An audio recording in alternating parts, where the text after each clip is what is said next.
तेजस्विनावधीतमस्तु मा विद्विषावहै। ओम शांति शांति शांति। शंकरं शंकराचार्यं केशवं वादरायणं सूत्रभाष्य कृतौ वंदे भगवन्तौ पुनः पुनः। ईश्वरो गुरुरात्मेति मूर्तिभेदा विभागिने व्योमवद्व्याप्तदेहाय दक्षिणामूर्तये नमः। ओम शांति शांति शांति।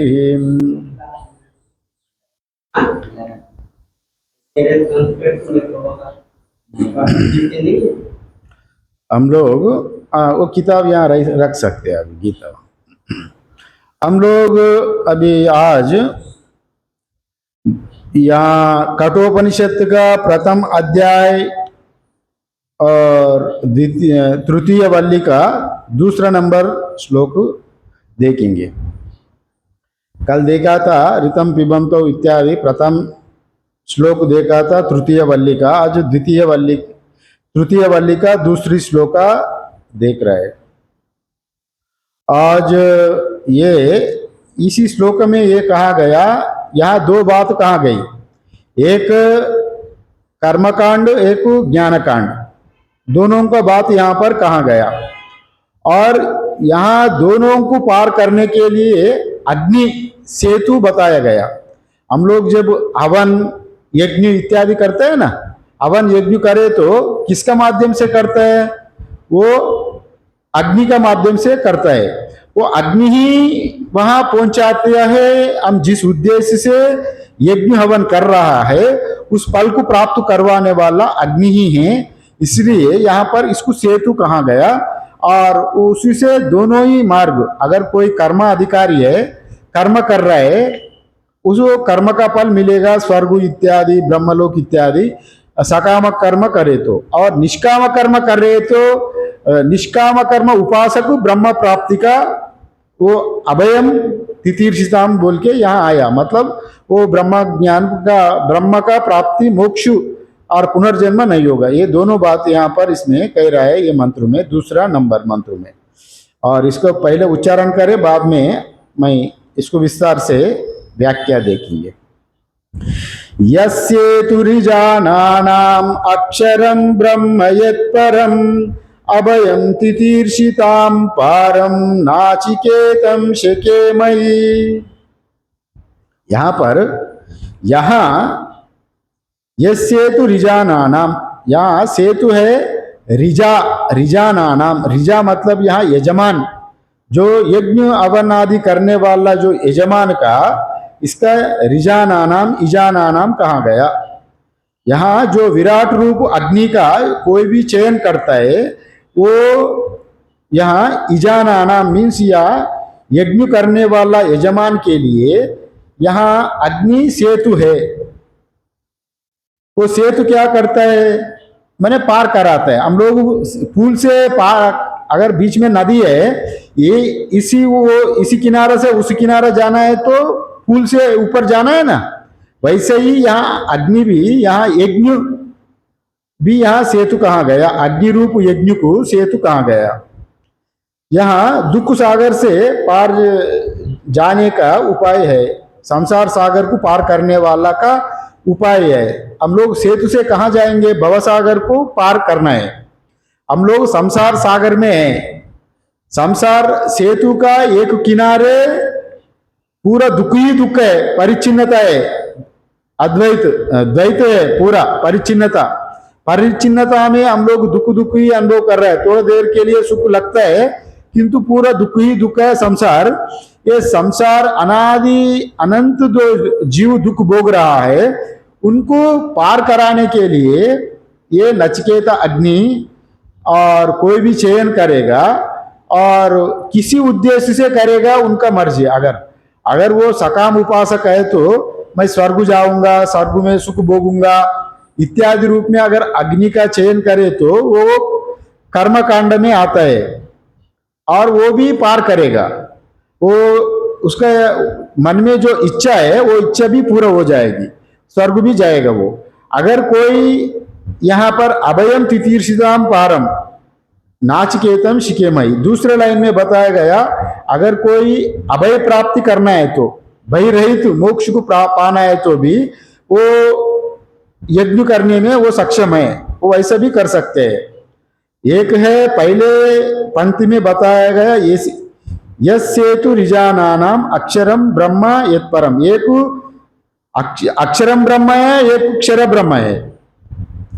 एक मतलब एक नाशवान ब्रह्म अपर ब्रह्म को एक प्राप्त करेगा कर्म से। अगर कर्म कांड से अगर कर्म अग्नि विद्या का चयन करे तो वो जाएगा अपर ब्रह्म। अपर ब्रह्म क्या है? ब्रह्मलोक हिरण्यगर्भ तक सब अपर ब्रह्म ही है। और कोई अगर उनको संसार से मुक्ति ही होना चाहे तो उसी उद्देश्य से अगर निष्काम भाव से अगर वो यज्ञ करेंगे, नचिकेता का हवन करेंगे तो वो अभयम तितीर्षताम पारम, वो अभयम तितीर्षताम पारम, यहाँ वो अभय पद को प्राप्त करेगा, माने वो परब्रह्म का प्राप्ति करेगा। यहाँ नाचिकेतम शिकेमयी, यहाँ इस नचिकेता का जो अग्नि का चयन करने वाला, ये दो बात यहाँ पर कहा गया। और यहाँ वो नचिकेता मीन्स जो नचिकेता अग्नि को शिकेमयी जानने तथा समझने में, यहाँ पर जानने में समझने में मतलब करने में। और कर्मकांड में केवल जानने मात्र से फल नहीं मिलेगा। कर्म कर्तुतंत्रम, ज्ञान वस्तुतंत्रम, कर्म कर्तुतंत्रम। ज्ञान को जानना है, कर्म को करना है। वो उपासना भी कर्म में ही आता है और यज्ञ हवन इत्यादि भी करना ही है। केवल जानने मात्र से फल नहीं मिलेगा। यज्ञ हवन आदि कर्म करना पड़ता है वहां पर। यहाँ पर जो जानने तथा समझने में समर्थ हुआ है, और जो केवल जानने मात्र से नहीं, यहाँ तो बताया जानना। जानना मतलब, यहाँ जानना मतलब क्या होता है? यहाँ उसको करना अर्थ होता है। यहाँ पर केवल जानना मतलब दिया गया। वैसे ही श्रुति में इनडायरेक्ट अर्थ बताता है। अगर आप सब्जी बना रहे, दाल बना रहे, दाल में नमक पड़ा है थोड़ा देखो, घर में कहते हैं ना, दाल में मैं भूल गया था, अगर चाय बनाते समय चाय में शक्कर है नहीं है थोड़ा देख लो, मैं ख्याल नहीं है, मैं हमको कहे तो आप सिर्फ देखेंगे, चाटेंगे ना, वो चाटना ही वहां देखना बोला। यहाँ पर अगर जानो मतलब वहां करो, वैसा अर्थ आता है। वैसे ही अगर जो शिकेमयी मीन्स जानने तथा समझने में मैं समर्थ हुआ हूं, उसको भी मैं करने में समर्थ हूं, वैसा समझ लेना। और दूसरा ज्ञान में पहले वाला बताया कर्मकांड के लिए, अभी ज्ञान का प्राप्ति मोक्ष को प्राप्त करना है तो अभयम पारम, संसार सागर से जो अभय रूप जो पार होना है तो तितीर्षताम, जो जानने के इच्छा लोगों के लिए ही ये तो जो अक्षरम ब्रह्म है, जो अविकारी परम ब्रह्म परमात्मा, और उनको भी उनको जानने का समर्थ है। माने उसका निष्काम भाव से भी और अग्निचयन का विधान से मैं ब्रह्म प्राप्ति के लिए ही यहाँ पर अग्नि का उपासना कर रहा हूँ, उसी ढंग से भी अगर वैसा करे तो ब्रह्मलोक में जाके पुनर्जन्म नहीं होगा, वो भी ब्रह्म प्राप्ति का अधिकारी बनेगा। यहाँ दो बात यहाँ पर कह रहा है। और यह सेतु, यहाँ भाष्य में लिखा, यहाँ सेतु इवा सेतु, यहाँ सेतु मतलब एक पुल है, वैसा हम नहीं समझना। एक पुल से जाना है, ब्रह्मलोक जाना है तो बीच में एक बड़ा भवसागर है, सागर को तार करके जाना। पुराणों में वैसा कहाँ गया, और योगा वशिष्ठ में भी वैसा कहाँ गया, बड़ा भवसागर सागर को तार करके उसको लांग के जाना। फिर वो सागर में बड़े बड़े मगरमच्छ रहता है, फिर कभी कोई मगरमच्छ का मुंह में गए तो गया, वैसा भी वर्णन किया गया। माने वो भौतिक भवसागर नहीं, यहाँ पर भौतिक कोई नदी नहीं है, यहाँ पर नदी का हम लोग अध्यारोप किया गया यहाँ पर।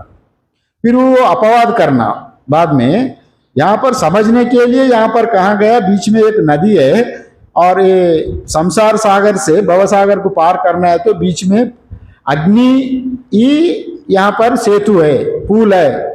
जैसे हम लोग ब्रिज पार करके नदी वो पार हो जाता है, ये संसार सागर से और भव सागर को पार करने में बीच में अग्नि यज्ञ इत्यादि कहा गया। नचिकेता का अवन त्रिनाचिकेता इत्यादि रूप में जो दूसरे मंत्र में बताए थे पहले ही, वो 3 बार अग्नि का दिन में चयन करने का विधान है। अगर वो करे तो यहाँ पर सकाम भाव करे, सकाम भाव से करे तो और वो ब्रह्मलोक को स्वर्ग भी जाएंगे, निष्काम भाव से करे तो ब्रह्मलोक जाके पुनर्जन्म नहीं होगा, वो परमात्मा को प्राप्ति हो जाएगा।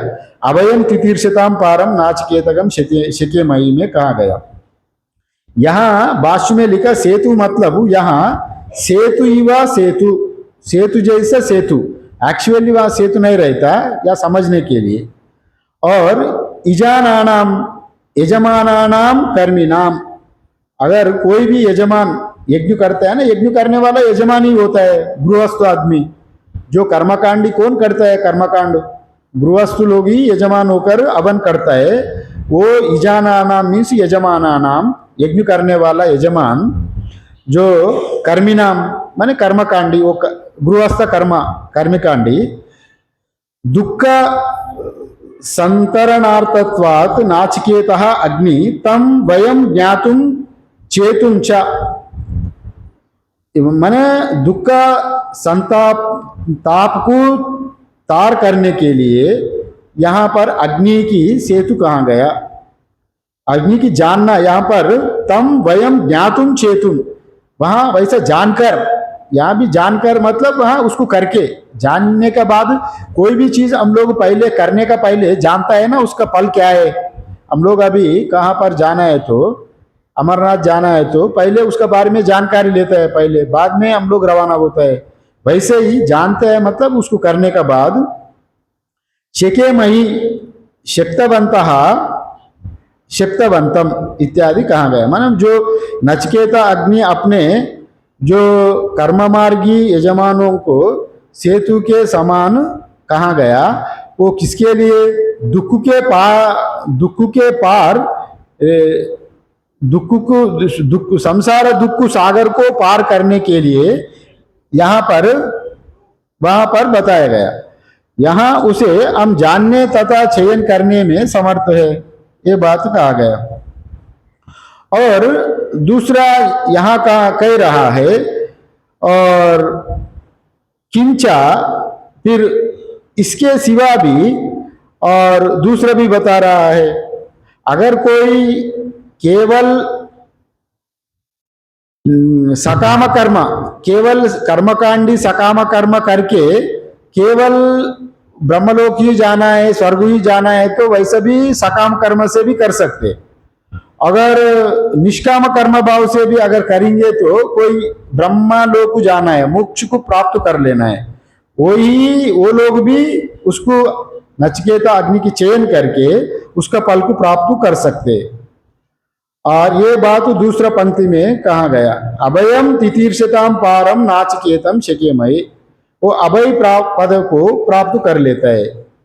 इसी का यहाँ पर भाष्य में कहा गया, किंचा यच्च अभयम भयशून्यम संसारस्य पारम तितीर्षताम तरितुम इच्छताम ब्रह्मविदाम यत् परम आश्रयम, माने जो परम आश्रय, जीव का मुख्य उद्देश्य परम आश्रय ब्रह्मलोक का प्राप्ति, परमात्मा का प्राप्ति ही है। इसलिए अगर कोई निर्गुण निराकार ब्रह्म का ही साक्षात्कार करना है तो उसको भी ये नचिकेता अग्नि करने में वो समर्थ है, वो वैसे भी कर सकते और वो अक्षर ब्रह्म को जानकर मोक्ष को पा सकते, ये बात भी कहा गया।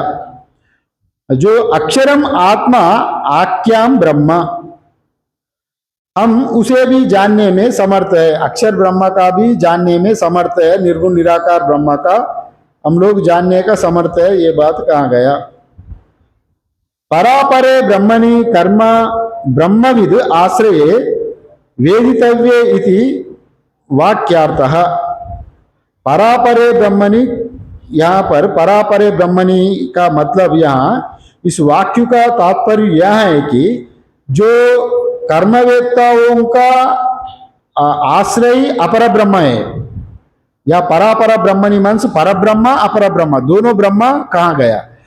कर्मवेत्ता लोगों का अपर ब्रह्म में जाएंगे, अपर ब्रह्म स्वर्ग तक अपर ब्रह्म ही कहाँ गया। अगर यहाँ पर ब्रह्म दोनों ही जानने का यहाँ पर बताया गया, दोनों ही कर सकते, उद्देश्य उनको जिसमें है वो मुख्य उद्देश्य है। यहाँ पर कर्मियों के लिए, गृहस्थ लोगों के लिए यजमान अगर सकाम भाव से करेंगे तो अपर ब्रह्म में जाएंगे, और जो ब्रह्मवेत्ताओं का आश्रय पर ब्रह्म है और ब्रह्मवेत्ता उनको परमात्मा को जानना ही है तो वो पर ब्रह्म का ही जाने, परम ब्रह्म का ही प्राप्त कर लेंगे। ये दोनों ही जानने योग्य है, ये बात यहाँ पर कहा गया।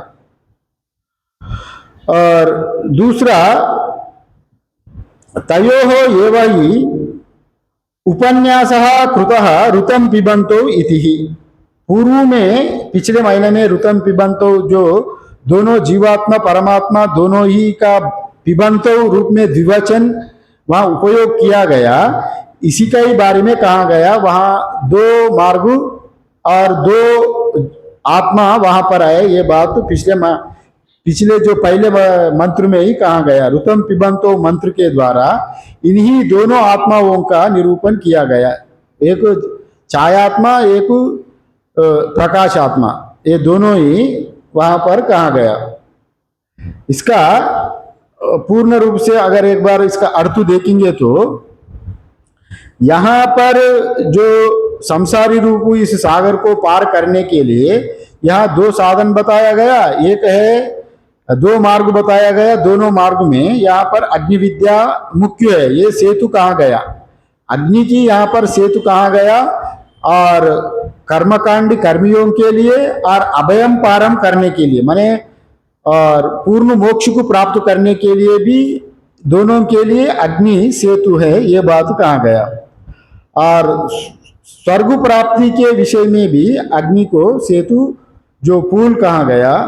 और अग्नि वैसे साधारणतः अग्नि की प्रथमजा कहा जाता है, प्रथम देवता। मतलब यज्ञ आवादि में वैदिक कर्मकांड में पहले हम लोग जो भी आहुति देता है तो पहले अग्नये स्वाहा इदम अग्नये इत्यादि रूप में पहले अग्नि की आहुति दिया जाता है। अग्नि, और हम जिस कामना से अग्नि का ऊपर हवन कर रहा है उस कामना उस देवता को वो आहुति पहुंचा देने वाली अग्नि है। इसलिए अग्नि देवता को एज ए पोस्टमैन भी कहा जाता है। पोस्टमैन जैसा देवताओं में, देवता लोगों में पोस्टमैन जैसा काम करता है अग्नि देवता। मतलब कोई भी हवन में मुख्य रूप से हवन करते समय वही सेतु है। अब जो जिस देवता को उद्देश्य से आप हवन कर रहा है उसी देवता तक वो आहुति पहुंचाने वाला अग्निदेव होने के नाते अग्नि देवता को प्रथमजा कहा गया। ये सेतु जैसा पोस्टमैन जैसा काम करता है। अब यहाँ पोस्ट यहाँ डाला एक टप्पा खाना में, और यहाँ से लेकर वो जहाँ जिस ठिकाना में आप लिखा एड्रेस वहां तक पहुंचा देगा पोस्टमैन। वैसे ही अग्निदेव भी यहाँ यज्ञ कुंड में हवन यहाँ कर रहा है, मगर आपको स्वर्ग तक देवता तक आपका हवन को पहुंचाने वाला अग्निदेव ही है। इसलिए यहाँ पर अग्नि को सेतु कहा गया। जो यज्ञ करता है वह यजमान है, जो उपासक है उस यजमान को, उपासकों को जो परमात्मा तक पहुंचाने वाला सेतु अग्नि की यहाँ बताया गया मुख्य रूप से। और ये भी पहले बताया गया, इस संसार को प्राय नदी कहता है, संसार सागर। वो एक किनारे परिच्छिन्न संसार है, उसमें जीव कर्तृत्व भोक्तृत्व अभिमान से और गिरा हुआ है, और बाकी दूसरा किनारे वहां कोई संसारी नहीं है, केवल परमात्मा का ही आनंद है। वहां पर वैसा अगर हम वैसा समझेंगे तो भी यहाँ परमात्मा का बैठे, चेयर में बैठे, वहां भी वैसे देखेंगे तो वहां परमात्मा का भी यहाँ दो रूपों में हम लोग वर्णन किया गया है, एक कर्मकांड रूप से, एक ज्ञान कांड में। और ये अग्नि बीच का पुल बताया गया। दूसरे किनारे परमात्मा है और एक किनारे संसार है, ये दोनों के बीच में अग्नि है। अग्नि का हम लोग जैसे जैसे आहुति डालेंगे उसी उसी तरह का आप अग्नि उसी उसी लोक को पहुंचा देंगे। अगर स्वर्ग का कामना रहे तो स्वर्ग में भी आपको पहुंचाने का पुल का जैसा काम अग्नि करेगा। और बीच में और कोई निष्कामा उपासक है, उनका उद्देश्य केवल अभय प्रद, अभयम तितीर्षताम पारम कहा गया, मतलब वो परमात्मा का ही पाना चाहता है तो अग्निदेव उनको परमात्मा तक भी पहुंचाने का क्षमता है। ये दोनों बात यहाँ पर कहा गया।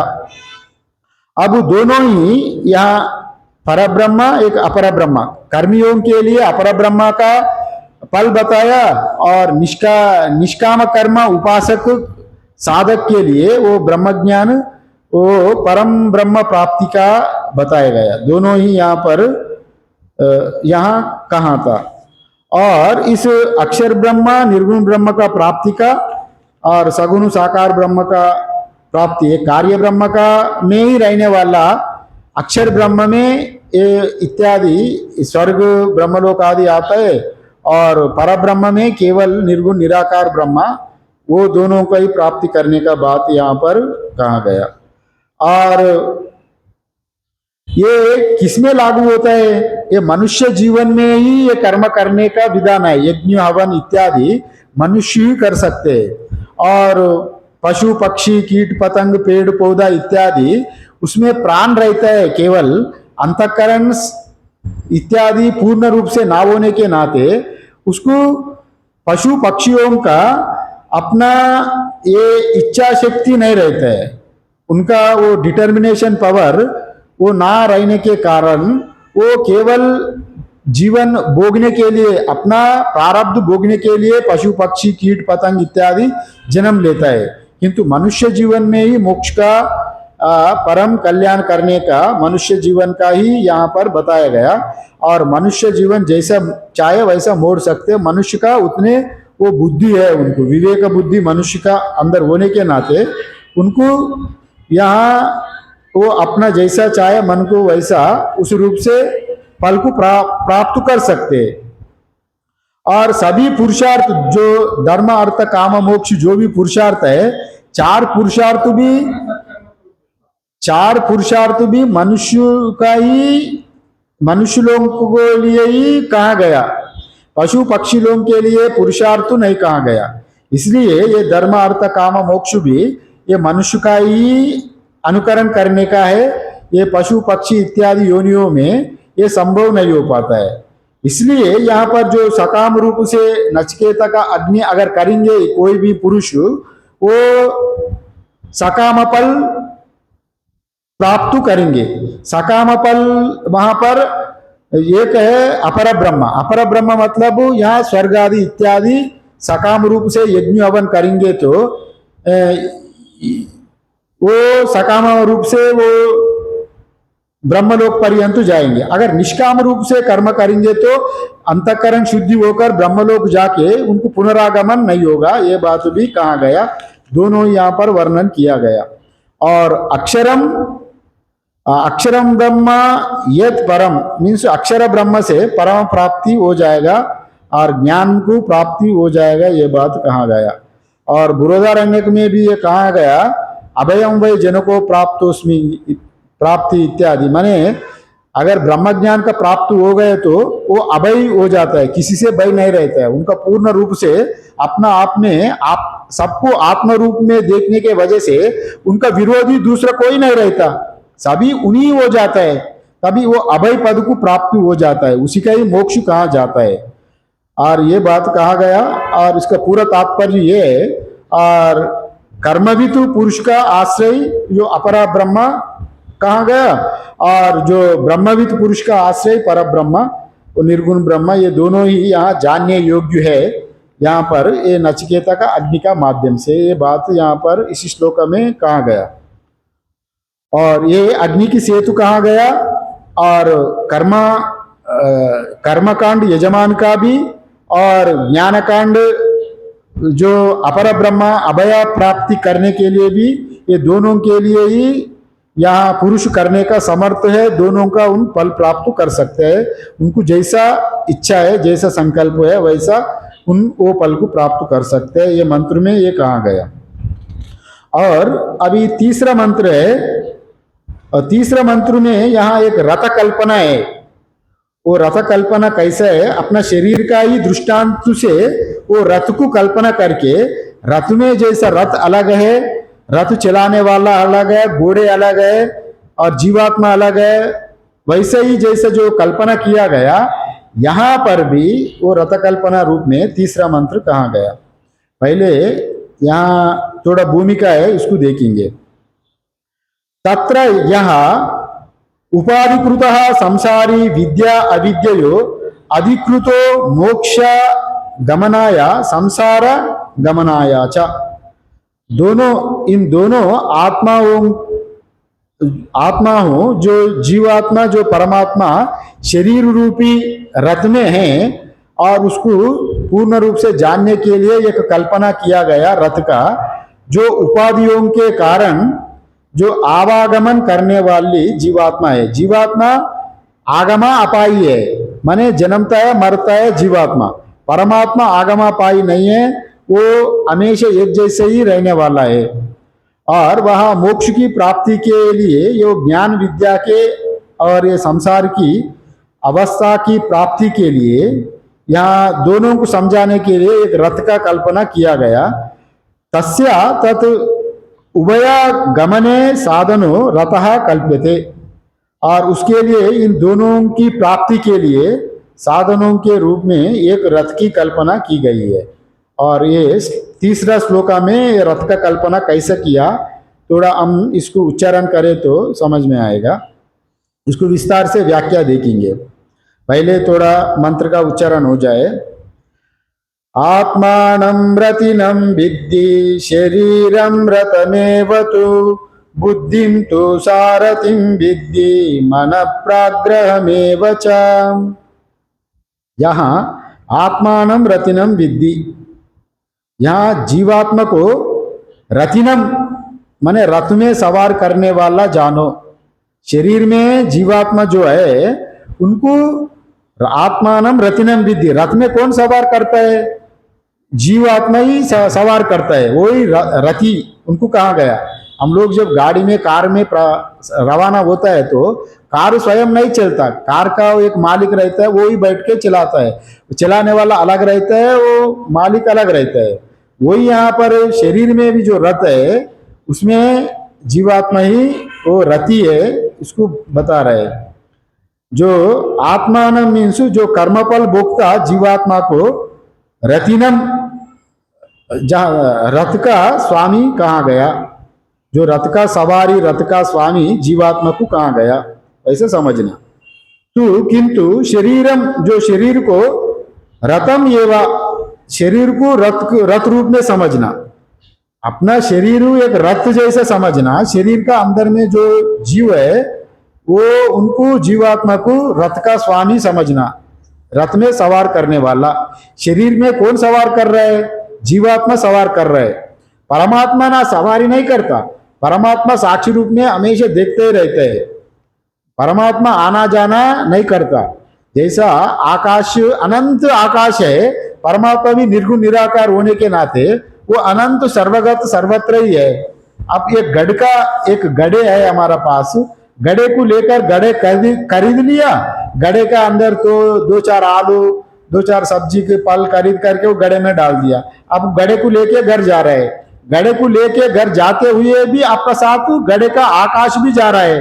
वैसा आपको भ्रम होता है।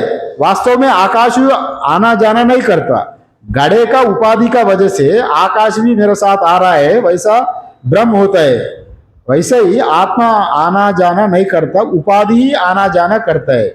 वैसे ही यहाँ शरीर ही आवागमन करता है, आता है, जाता है, बैठता है, लेटता है, सोता है, शरीर ही करता है। आत्मा ना करता है ना भोगता है, वो लेटता है ना लेटता है, ना खाता है ना पीता है, केवल साक्षी रूप में देखता है।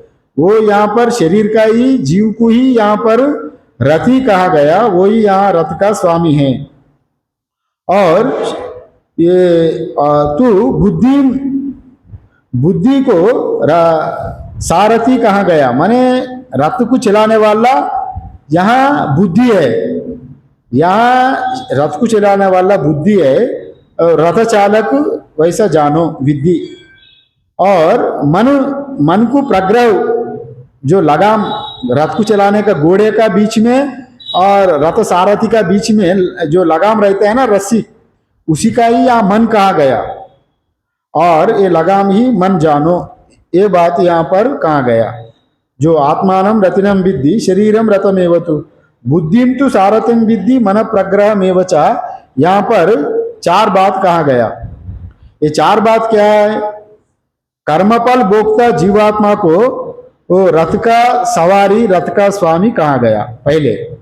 दूसरा बात कहा गया, शरीर को रथ के रूप में ही जानना, शरीर को रथ रूप में जानना, और बुद्धि को सारथी रूप में, रथ को चलाने वाला जो सारथी है, बुद्धि भी अपना पूरा कार्य कारण संगात इंद्रियों का, मन का भी चलाने वाला बुद्धि है।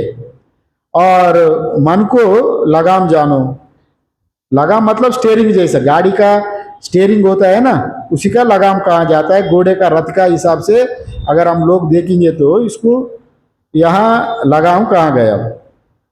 वैसे ही यहाँ पर ये रथ का वर्णन से जीव को अपना स्वरूप को समझा रहा है। यहाँ पर यहाँ कोई एक रथ है, रथ चलाने वाला, वो बात नहीं। वो भौतिक रूप, मंदा मध्यमा अधिकारी के लिए साक्षात आत्मा का ज्ञान समझाने में बड़ा कठिन पड़ता है। इसलिए उपनिषद भी एक उदाहरण, उपमा लेकर इसका माध्यम से, दृष्टांत माध्यम से समझा रहे हैं। यहाँ पर भी रथ कल्पना किया गया, रथ को, जीव को अपना शरीर में कौन है उसको समझाने के लिए एक रथ का कल्पना किया। जैसा एक रथ को खींचने वाला, रथ को चलाने वाला रथ का स्वामी होता है जीवात्मा, वो रथ में सवारी करने वाला रथ का स्वामी, रथ को चलाने वाला होता है एक सारथी होता है। वैसे ही यहाँ शरीर में भी ये शरीर एक रथ है, और शरीर में अंदर शरीर का स्वामी है जीवात्मा, और ये शरीर को नियमन करने वाला वो बुद्धि है। माने क्या करना नहीं करना वो निश्चयात्मिका बुद्धि कहा गया। बुद्धि निश्चय करता है किसी दिशा में जाना, क्या करना, कैसे जीवन को ढूंढना, ये सब बुद्धि से ही होता है। और बुद्धि निश्चयात्मिका बुद्धि है, बुद्धि निश्चय करता है। और मन संकल्प विकल्पात्मक मन कहा गया, मन संकल्प विकल्प करता है। ये चीज को मैं कैसे जाऊं, क्या करूं, इससे जाऊं, इधर से जाऊं, उधर से जाऊं, कब जाऊं, अभी मैं सुबह जाऊं शाम को जाऊं, कब जाए तो अच्छा होगा, नहीं मैं सुबह ही जाऊंगा, वो संकल्प करके उसी अनुसार से फिर मन चले जाता है। मन इंद्रियों को आदेश देता है। इंद्रिया है घोड़े, रथ का जैसा कार का जो चक्कर रहता है पहिया, वैसा ही यहाँ रथ का चलाने खींचने वाला घोड़े होता है।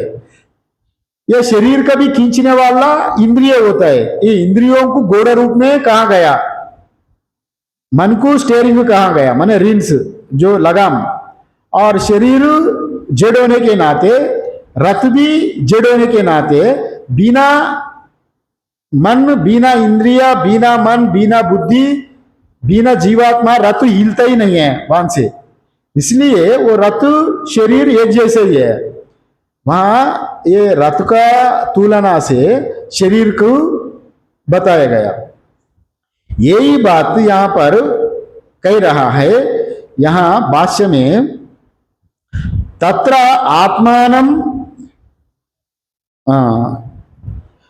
तत्र आत्मानं ऋतपम संसारीणां रतीनां रथस्वामीनां विद्धि विजानीहि।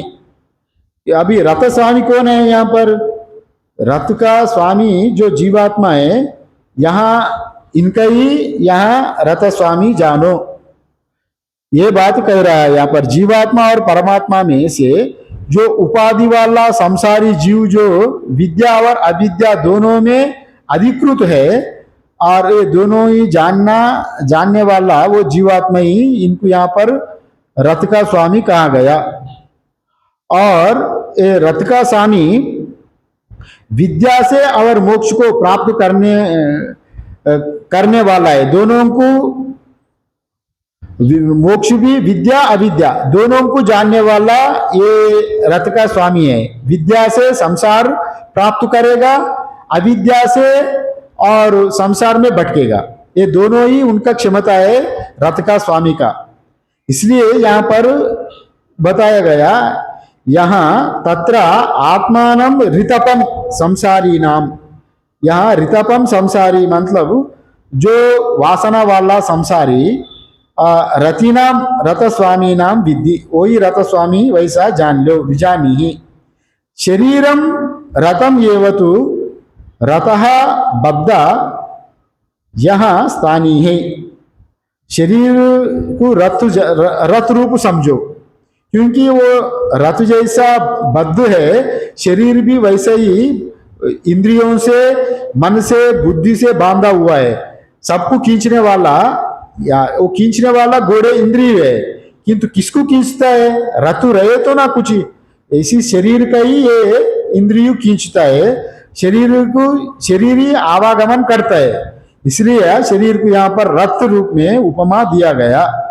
और रथबद्ध स्थानी है इंद्रिय अकृष्यमानत्वात् शरीरस्य। यहाँ जो इंद्रिया है शरीर को रथ मानो, क्योंकि शरीर रूपी रथ में बांधे हुए इंद्रियों रूपी घोड़ों द्वारा यहाँ खींचा जाता है। शरीर को इंद्रियों रूपी घोड़े द्वारा खींचा जाता है, वैसे ही रथ को भी घोड़े खींचता है, इंद्रिय या शरीर को खींचता है। जब इंद्रिय खींचते ही हमको भूख लग गया, भूख लगे तो अभी इंद्रिया, रसन इंद्रिय खूब तेज हो गई, अभी चाय पीने का इच्छा हो रहा है, नहीं है तो, और भूख ज्यादा बढ़े तो आपको कहाँ जाएंगे? कोई दुकान में सीधा शरीर को लेके वहां दुकान तक, होटल तक ले जाएगा, वहां जहाँ भंडारा हो जाए तो भूख लगे तो वहां तक ले जाएगा।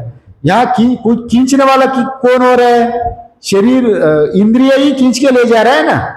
वैसे ही यहाँ घोड़े भी रथ को खींच के ले जाता है, ये बात यहाँ पर कह रहा है। बुद्धिं तु अध्यवासाय लक्षणम सारथम विद्धि। बुद्धि को सारथी रूप में ग्रहण करो, किंतु सारथी ही आदेश देता है मन को, तुम वैसा वैसा करो।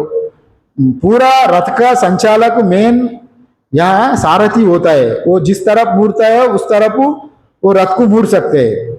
किंतु जीवात्मा साक्षात रथ का साथ संबंध नहीं रखता। जीवात्मा केवल बुद्धि का आदेश देता है, और बुद्धि मन को नियंत्रण करके, मन लगाम को पकड़ के वो उधर इधर घुमाता है। मन इंद्रियों को आदेश देता है, तुम इधर जाओ, उधर जाओ, उधर जाओ। फिर इंद्रिया ये शरीर को लेके उस तरफ जाता है। माने वो जहां मोक्ष की तरफ जाना है तो मोक्ष की ओर वो रास्ता तय करता है, संसार का ओर जाना है तो संसार का रास्ता तय करता है मन। इसलिए भगवत गीता में भी यही कहा गया, उद्धरे आत्मन आत्मानम ना आत्मानम अवसादयेत आत्मैव आत्मनो बंधु आत्मैव रिपुरात्मना। अगर जीवात्मा वो जैसा चाहे, जिस मार्ग में चले, उनका मर्जी। अगर वो अपना आप को उद्धार करने के लिए, अगर ये संसार सागर को पार करके मैं भव सागर को पार करूंगा, ये संसार में नहीं फंसूंगा, नहीं, मैं हमेशा के लिए मोक्ष ही पाऊंगा, अगर वैसा तय करेंगे तो उनका मन ही उनको मित्र बन के वो रास्ता में वो उनको पहुंचा देगा। अगर कोई संसार में फंसने, गड्ढे में गिरना है, संसार में ही फंसे रहेंगा, वैसा अगर उनको समझना है तो उनका मन उनको शत्रु बन जाएगा। वैसे ही यह बुद्धि भी, अगर ये रथ को किसी ढंग से ले जाना है, किसी ओर संसार का ओर ले जाना है, शरीर को, मन बुद्धि इंद्रियों को, अथवा मोक्ष की ओर ले जाना है, अथवा तीसरा भी अगर और अत्यंत सुख भोगने वाला स्वर्ग भी है, स्वर्ग में जाके सुख भी भोगने का यहाँ प्रावधान है। वो जो भी करना है तो इंसान पूर्ण रूप से अधिकार है उनको, विवेक बुद्धि उनको होने के नाते वो जो चाहे वो पाने का उनको क्षमता है, इसलिए किसी ओर ले जाएगा उनका मर्जी, ये बात कहा गया। और बुद्धि नेतृ प्रधानत्वात् शरीरस्य सारथि नेतृ प्रधान इव रतः। जैसा इंद्रिय है, इंद्रियों को आदेश देता है बुद्धि ने, जैसा नेतृ प्रधानत्वात् उनको नेता जैसा बुद्धि ने उनको नियमित करता है और तय करता है। तय करने वाला बुद्धि होने के नाते यहाँ निश्चय करने वाली बुद्धि को सारथी समझो, और जैसा ही रथ में जो सारथी निश्चय करने वाला है वही यहाँ पर ये बुद्धि का काम ही यहाँ पर बताया गया। सर्वम ही देहगतम कार्यम बुद्धि कर्तव्यम ये वह प्रायेण, माने सब कुछ कार्य प्राय बुद्धि का द्वारा ही संचालन किया जाता है। वैसे ही शरीर में बुद्धि निश्चय करने वाली है, शरीर के प्राय सभी कर्तव्यों को जो संपन्न करने वाला बुद्धि होता है, इसलिए यहाँ पर बुद्धि का सारथी समझो, ये बात कहा गया। अगर कोई कार में ड्राइवर बैठा है तो मालिक को सिर्फ बोल देता है वहां पर जाना, गंतव्य को बता देता है तुम हमको वहां पर ले जाओ। अगर बीच में कहाँ जाना, कहाँ उतरना, कहाँ मोड़ना, और ऊपर से जाना, पुल से जाना, नीचे से जाना, वो तय कौन करेगा? बुद्धि ही करता है, पूरा बुद्धि संचालन करता है। मालिक जीवात्मा एक बार बताएंगे हमको कौन सा लक्ष्य चाहिए, मैं किस ओर जाना चाहता हूँ, मोक्ष का ओर साधन करना नहीं है तो, और संसार ओर से रथ को चलाना, संसार में ही और ये कर्तृत्व भोक्तृत्व अभिमान से संसार में मैं रहना, और नहीं तो स्वर्ग सुख जाने के लिए यज्ञ हवन इत्यादि करके पुण्य इत्यादि कमा के स्वर्ग जाना, कौन सा क्या होना है? बुद्धि यजमान एक बार उनको आदेश दे तो बुद्धि उसी ढंग से चलायमान करता है। इसलिए हम लोगों को बुद्धि की भ्रष्ट होने नहीं देना, हमेशा बुद्धि की सही ढंग से ले जाए तो बुद्धि हमको सही रास्ता में पहुंचा देगा, ये बात यहाँ पर कह रहा है। और यहाँ पर मन का बारे में कहा गया, मनः संकल्प विकल्प आदि लक्षणम प्रग्रह रशनामम एवह विद्धि। मन को कैसे जानता है? मन को लगाम जानो, लगाम अगर ढीला पड़ गया और घोड़े कंट्रोल में नहीं रहेगा, जैसे रथ चलाते समय मन लगाम तो ढीला हो गया, हाथ से लगाम टूट गई, घोड़े खूब दौड़ रहे, अब घोड़े को संयम करना है तो घोड़े को लगाम को पकड़ के रखना। अगर लगाम टूट गई, लगाम किसी वजह से अगर घोड़े से छूट गया, आपका हाथ से लगाम गई, घोड़े अपना मनमानी का काम करेगा, वो जिस तरफ जाए उस तरफ टूट पड़ेगा, अगर तभी गड्ढे में गिरा देगा जीवात्मा, तभी भ्रष्ट हो जाएगा। इसलिए मन को नियंत्रण करो, ये बात कहा गया। लगाम मतलब यहाँ पर हमेशा मन को सक्षम रखो। अगर एक बार मन अपना अवस्था से नीचे गिर गई, अभी वो मन को भी हमेशा स्वस्थ रखना, शरीर को स्वस्थ रखना, मन को स्वस्थ रखना, बुद्धि की स्वस्थ रखना। ये स्वस्थ रहे तो, अच्छा कंडीशन में रहे तो ही जीवात्मा अपना गंतव्य स्थान तक पहुंचेगा। अगर कोई बीमारी शरीर है, अब बीमारी शरीर से साधन भी नहीं हो पाएगा। पुरुषार्थ के लिए, पारमार्थ के लिए, दोनों के लिए शरीर अच्छा रहना आवश्यक है। पहले पहले वेदांत में ये कहा जाता है शरीर अनित्य है, शरीर मलभांडम अभी पिंडांडम, ये इसको घृणा करता है शरीर को, क्योंकि वैराग्य जगाने के लिए शरीर का प्रति एक घृणा भाव पैदा करता है पहले, क्योंकि आदमी इंसान तो जन्म जन्म से शरीर का साथ ममेक होने के नाते, अटैचमेंट होने के नाते वो शरीर में का ही लालन पालन पोषण करने में ही लगे रहे। ये शरीर का जब तक ये दूर नहीं होगा वो ऊपर नहीं जाएगा, आध्यात्मिकता को ये पहुंचेंगे नहीं। इसलिए पहले वैराग्य को जागृत करने के लिए शरीर को घृणा किया गया, किंतु वो असली बात वो नहीं है। शरीर को भी सक्षम रखना, सक्षम शरीर से ही आप वहां पार कर सकते, भवसागर को पार कर सकते। जैसा आपको टूटा फूटा गाड़ी है, टूटा फूटा गाड़ी वो सक्षम नहीं है, अगर पहाड़ में जा रहा है तो आपको भरोसा ही नहीं रहेगा गंतव्य तक पहुंचेंगे, डर लगेगा। वैसे ही शरीर को भी सक्षम रखना आध्यात्मिक जीवन में और पुरुषार्थ में, पारमार्थ में। अगर आप ध्यान करना, भजन करना, श्रवण करना, अगर 1 घंटे यहाँ बैठना है तो भी कमर में दर्द हो रहा है, घुटने में दर्द हो रहा है, इतना वैसा है तो अपन मन यहाँ श्रवण से भटकेगा, इसलिए वहां पर आपको श्रवण ठीक से नहीं कर पाएंगे। इसलिए शरीर सक्षम होना अच्छा है, इसलिए रथ भी अच्छा होना। अगर शरीर इंद्रिय भी सक्षम होना, अगर आंख टेढ़ा मेढ़ा है, ला कान में दर्द हो रहा है, ये तो किसी अच्छा नहीं, और चमड़ा में खुजलापन हो रहा है, तो आप एकाग्रता नहीं होगा, आप गंतव्य को प्राप्त नहीं करेंगे। वो भी ऐसे इंद्रिय सब सक्षम होना, और अत्यंत बुद्धि भी भ्रष्ट नहीं होना। बुद्धि की हमेशा क्या करना नहीं करना, कैसे चलाना, तेज बुद्धि वाला वो होना। इसी उपनिषद में भी कहा, अग्रया सूक्ष्मया बुद्धि सूक्ष्मया सूक्ष्मदर्शी भी, वो बुद्धि अत्यंत तेज और सूक्ष्म हो जाना अत्यंत आवश्यक है। अगर कोई साधारण आदमी भी कोई अगर एग्जाम में परीक्षा देने के लिए, इंटरव्यू देने के लिए भी गए, तो जिसका बुद्धि तेज है वही इंटरव्यू में सभी प्रश्नों का समाधान देके वो वस्तु को प्राप्त करेगा।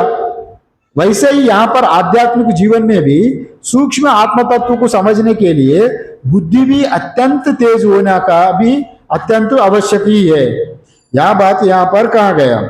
अगर मन भी हमेशा तनाव रहित रहना, अगर मन में तनावापन आ गया, सब घबराहट मन से ही होता है। इसलिए मन एवं मनुष्यानाम कारणम बंध मोक्ष कहा गया। ये मन ही मनुष्य को मोक्ष की ओर ले जाता है, बंधन में भी गिरा देता है। इसलिए मन को हमेशा स्वस्थ रखना अत्यंत आवश्यक है।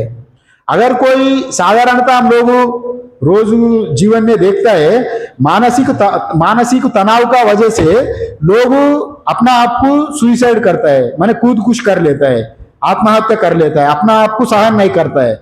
अगर उनको मन को संयम नहीं है तो अपना आप को गुस्सा हो जाता है, दूसरा का ऊपर भी गुस्सा हो जाए तो उनको भी मार डालता है। वैसे भी मन को संयम करना अत्यंत आवश्यक है, आध्यात्मिक जीवन में भी हो, व्यवहारिक जीवन में भी हो। इसलिए ये बात कहा गया, मन को अत्यंत संयमित करना, वो स्वस्थ रखना। और मन तनाव से बिगड़ गया और मन में एक तनावापन आ गई और वो किसी हद तक भी जा सकता है, और कितने आदमी लोगों का भी वो कूली कर सकता है, अपना खुद परिवार का भी वो हनन कर सकता है। हम लोग कुछ साल पहले देखे थे, एक नेपाल का युवराज था। नेपाल का युवराज, उनका परिवार में थोड़ा उनका संबंध अच्छा नहीं रहा, उनका मानसिक तनाव इतना बढ़ गया। मानसिक तनाव बढ़ने के नाते उसका घर में कुछ ही फंक्शन चल रहा था, कुछ ही कार्यक्रम चल रहा था, सब इकट्ठा हो गया और ये गन लेके, तुपाकी लेके सबको मार डाला। वो 15-20 साल पहले घटना हुई। माने सब कुछ संपत्ति, सब कुछ होते हुए भी केवल एक मानसिक बीमारी का वजह से, मन का तनाव का वजह से सभी लोगों को मार डालना पड़ा। वैसे ही इसीलिए आध्यात्मिक जीवन में भी मन का सक्षम रखना, अत्यंत स्वस्थ रखना अत्यंत आवश्यक है। इसलिए शरीर, मन, बुद्धि, इसको अत्यंत स्वस्थ रखना। जैसा घोड़े, अपना गाड़ी अच्छा है, रथ भी अच्छा है, घोड़े भी अच्छा है, और लगाम भी ठीक ठाक है, सारथी भी, जैसा कृष्ण परमात्मा सारथी रथ को जैसे चलाया, अगर युद्ध में अगर उधर इधर घोड़े नियंत्रण में नहीं है, सारथी भी बुद्धि वाला नहीं है, किधर किधर मुड़ना, क्या क्या करना है, तो फिर वहां दुर्घटना, एक्सीडेंट हो जाएगा। इसी जीवन में भी जो शरीर का अंदर में जो जीवात्मा है और उनको चलाने वाला रथ सारथी भी ठीक होना, मन भी, लगाम भी ठीक होना, इंद्रिय भी ठीक होना, और शरीर भी, रथ भी ठीक रहना। इसी का वजह से सब ठीक रहे तो ही अपना गंतव्य तक पहुंचेगा। ये बात यहाँ पर कहा गया। और आकर में मनसा ही प्रग्रहितानि श्रोत्रादीनि कारणानि प्रवर्तन्ते रशन एवह अश्वाह, यहाँ इंद्रिय अश्व जैसा, यहाँ रथ को जैसा अश्व रहता है घोड़े, यहाँ इंद्रियों का भी संयम करने वाला मन होता है। मन को भी संयम करे तो, मन अच्छा रहे तो इंद्रियों का भी अच्छा संयम करेगा। माने कोई इंद्रिया अगर चाट खाने के लिए, मिठाई खाने के लिए उनको लालच हो गया, कुछ बिरयानी खाने के लिए, तुरंत इंद्रिया उस पर आके झपटने लगेगा। इंसान का विवेक बुद्धि होता है। अगर कोई जानवर है तो ठीक है, कहीं हरा घास देख लिया तो तुरंत मुंह मारेगा। अगर कोई कुत्ता इत्यादि है तो बड़े बड़े दुकानों में भी वो लालच से मुंह मारेगा, फिर मार खाएगा। वैसे ही इंसान वैसा, वो इंद्रिया उतना अपना काबू में जानवर को नहीं रहता है, वो जैसा मन में आता है वो कर लेता है। किंतु इंसान को ये विचक्षणा बुद्धि है, मन भी सोचता है ये करे तो उसका परिणाम क्या होगा। इसलिए यहाँ इंद्रिया घोड़े को यहाँ रथ का साथ कल्पना करके, शरीर का मन रथ का साथ जैसा, रथ का स्वामी होता है जीवात्मा, रथ को चलाने वाला होता है यहाँ सारथी, और सारथी का आदेश से ही ये मन चलता है, मन का आदेश से इंद्रिय चलता है, इंद्रिया शरीर को खींच के ले जाता है। वैसे ही जीव भी, जीवात्मा यहाँ कल्पना किया, जीवात्मा में भी यहाँ बुद्धि, विचार वाला बुद्धि से मन को अच्छे से संचालन करके, वो मन भी नियंत्रण रहे तो इंद्रियों भी अगर नियंत्रण रहेगा, इंद्रिय भी नियंत्रण रहे तो अपना गंतव्य जो कामना चाहता है वो मोक्ष इत्यादि अथवा सकाम कामना और निष्काम कामना, मतलब कामना अगर सकाम रूप से अगर वो कर्म करे तो ब्रह्मलोक पर्यंत स्वर्ग तक अत्यंत उत्कृष्ट गति भी जाएंगे। अगर वो मोक्ष भी चाहना है तो मोक्ष भी प्राप्त करा देगा। ये रथ, वो रथ नहीं, ये रथ अपना जीवात्मा का रथ। इसलिए ये बात कहा गया, ये रथ कल्पना किया कहा गया। और बाकी विचार कल करेंगे समय का अभाव से। ओम पूर्णमदा पूर्णमिदं पूर्णात् पूर्णमुदच्यते पूर्णस्य पूर्णमादाय पूर्णमेवावशिष्यते। ओम शांति शांति शांति। शंकरं शंकराचार्यं केशवं वादरायणं सूत्रभाष्यकृतौ वन्दे भगवन्तौ पुनः पुनः। ईश्वरो गुरुरात्मेति मूर्तिभेदा विभागिने व्योमवद्व्याप्तदेहाय दक्षिणामूर्तये नमः। ओम शांति शांति शांति। सर्वे भवन्तु सुखिनः, सर्वे सन्तु निरामया, सर्वे भद्राणि पश्यन्तु, मा कश्चित् दुःखभाग् भवेत्। ओम शांति शांति शांति। सद्गुरुदेव भगवान की जय। ओ ब्रह्मचारी कहाँ गए वो?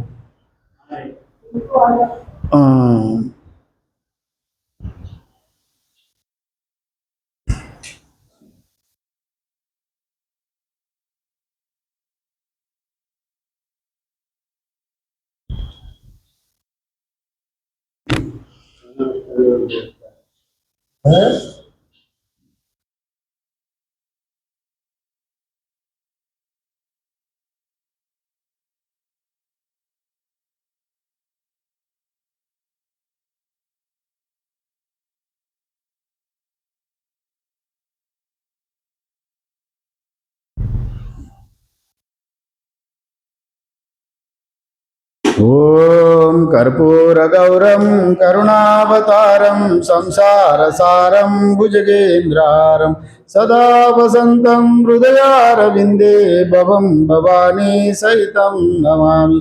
असितगिरिसमस्यात् कज्जलं सिन्धुपात्रे सुरतर्वरुषाकालेखने पत्रमूर्वे लिखति यदि गृहीत्वा शारदा सर्वकालं तदपि तव गुणानामीश पारं न याति। त्वमेव माता च पिता त्वमेव त्वमेव बन्धुश्च सखा त्वमेव विद्या द्रविणं त्वमेव सर्वं मम देव देव। ओम नमो पार्वती पते हर हर महादेव। प्रसाद